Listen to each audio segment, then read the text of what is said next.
Alright guys, I usually don't talk about AI because I don't think it deserves the exposure. But today I'm going to be making an exception and hopefully doing some damage to it. What? So I've been kind of hesitant so far to use tools like Nightshade because I didn't really think that it would have much of an impact and kind of end up just wasting my time. But this comment coming directly from OpenAI changed my mind. This here, blah, blah, blah, blah, make our systems more robust against this type of abuse. Abuse? Like, wait a minute, this might actually be working if they're acknowledging it publicly and crying about it. Kind of sounds to me like thieves mad at the homeowners for changing their logs. Anyways, that surprised me and it gave me the idea for this video. It looks like Nightshade's actually annoying them. So over the next couple of minutes, I'm gonna be drawing and poisoning more of my art before uploading it everywhere on social media to do maximum damage.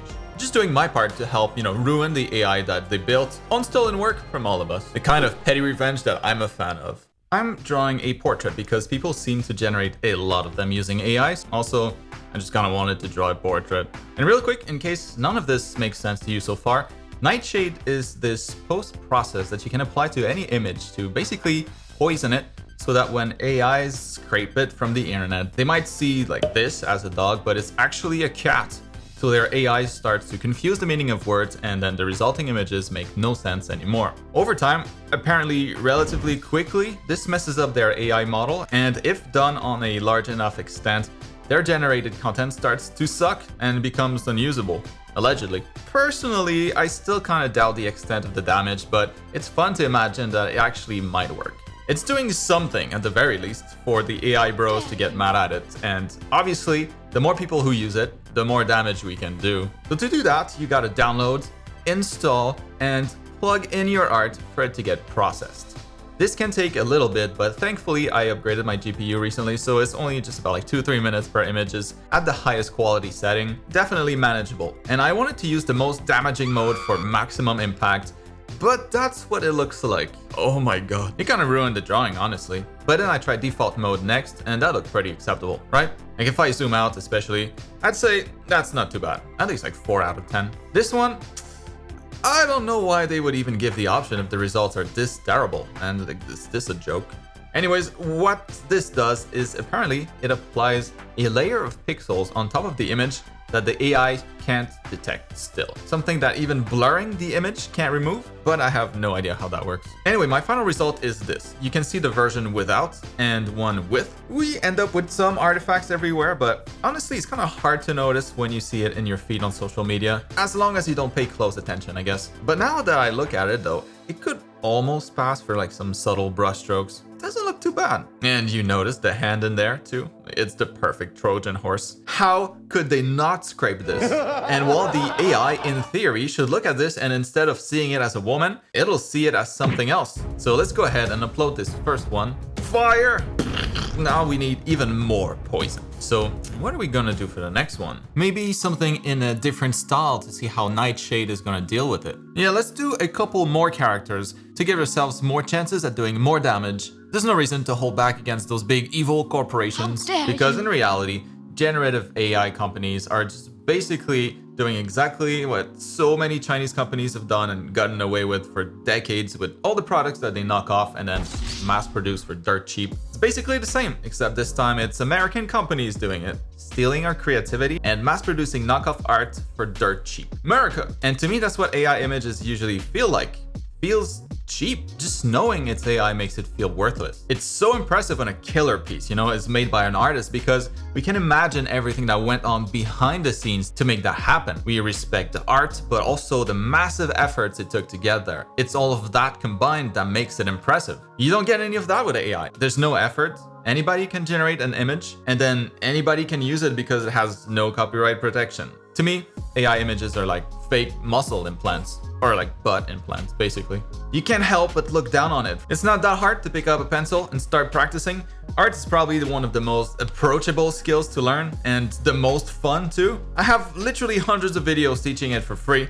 There's so much free information online now. There's literally never been a better time to learn it. Just on this channel, I have everything someone might need to learn to draw. I'm like a reverse gatekeeper. A gate opener? Anyways, I want more people to learn to draw and experience it for themselves. I let you guys in on literally all of my secrets that I've learned doing art professionally for over 20 years. What more do you want from me? And sure, having a finished piece of art in hand after working so hard on it, it feels great. Certainly better than not working for it. But really, it's the whole process of creating art that's so fun. Unbelievably fun. AI can get as good as it wants, and that's never going to change. Although after all of this poisoning, maybe it'll never get better.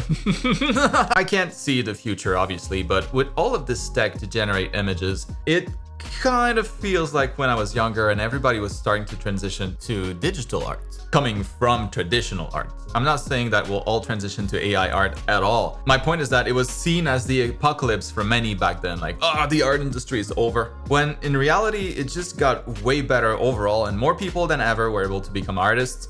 I don't know, I tend to be optimistic about the future. I'm a bit older than most of you watching, and when I was a kid, my current job didn't even exist. Like, I would have never imagined in my wildest dreams that I'd be teaching art online. That was just inconceivable back then. But now, like, everybody does it. TikTok maybe is a more recent example of this. It didn't exist just a few years ago, and now like millions of people have built careers around that. So it's always hard to imagine what's coming next, but there's always something. So I think it's normal to be concerned with all of this AI stuff. If you've been thinking of, doing art for a living, especially doing it as a hobby, nothing's changed really, but I would just recommend to keep practicing if you love it, continuously improving your skills, and opportunities will present themselves eventually. You just gotta be ready for when that happens.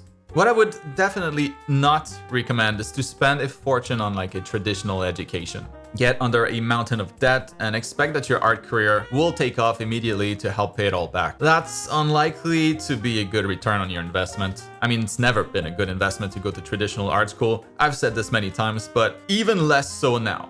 Things are just a bit slower now, so it might take you some time to find something. If you choose art as a career, like I would recommend to anyone passionate for it because it's literally the best life. Learn it without spending a single penny if you can. Learn it on YouTube. It's only a very small minority of professionals that have like formal educations anyways. You don't need it at all. But if you do need more structure than what YouTube can provide, or if you feel like the community aspect of school is essential for you to get better, then well, let me shamelessly plug my art program as the best solution that you might have just stumbled on. You can find all about it with the link in the video description, but basically for less than the price of most drawing tablets, you'll get a complete art education, equivalent in content to what you would find at the best traditional art schools in the world, assignments, exercises, and a week-by-week workbook so you never have to worry about what comes next. It's all there, laid out for you. Except you get to do it from the comfort of your home. Our private Discord community is always there too if you're looking for support in your art journey. And with nearly 28,000 registered students, the program is actually the most popular complete art education in the entire world, and it's been this way for a couple of years now. I never expected this when I started working on it like 8 years ago. And well, if you're watching this before the end of the month, you'll be able to get the program at a huge discount until then to celebrate our 8th year anniversary. So check out all the deeds below, and well, thank you if you're already a student. And meanwhile, this little lady here has been coming along. What do you think? I think that's about what I would call done. So let's turn this into a weapon now. I'm going to bring this into Nightshade, start the process, and with the magic of editing, it's already done. I did this for a few types of drawings actually, just to check the kinds of artifacts that we get. And I think that it looks worse whenever there's a lot of subtle shading. This seems kind of okay though, so it seems great for line art. It's just got those lines here. I wonder if I could just erase those before posting, or would that ruin the Nightshade effect? Like just a few touch-ups? I couldn't find any info on that, so let me know in the comments if you know. And also, I was reading somewhere that this process actually makes the art trigger as AI when using AI detectors, and it turns out that's not true, at least the ones I tried. And actually what I discovered doing this is that all AI detectors are trash. None of them can detect it properly. Literally all of them were incorrect. So that's interesting. Anyways, my second dose of poison is ready. Actually, let me change the file name real quick too. That's way too suspicious. Okay, that's better. All right, so let's send her out there, and may the Gen AI scrapers welcome her with open arms. She's yours. Take her. Nom nom nom nom nom nom nom. Also, if you don't have them already, you can download my free brush set with the link down below. It's full of some of my favorite brushes, including many that I used in this week's artworks. And next up, you should check out my recent video where I draw my first colored drawing again, thousands of hours of practice later, and try to improve on it. Go check it out and let me know if I succeeded. Otherwise, the other recommended video might be more to your liking. I'll see you in the next class.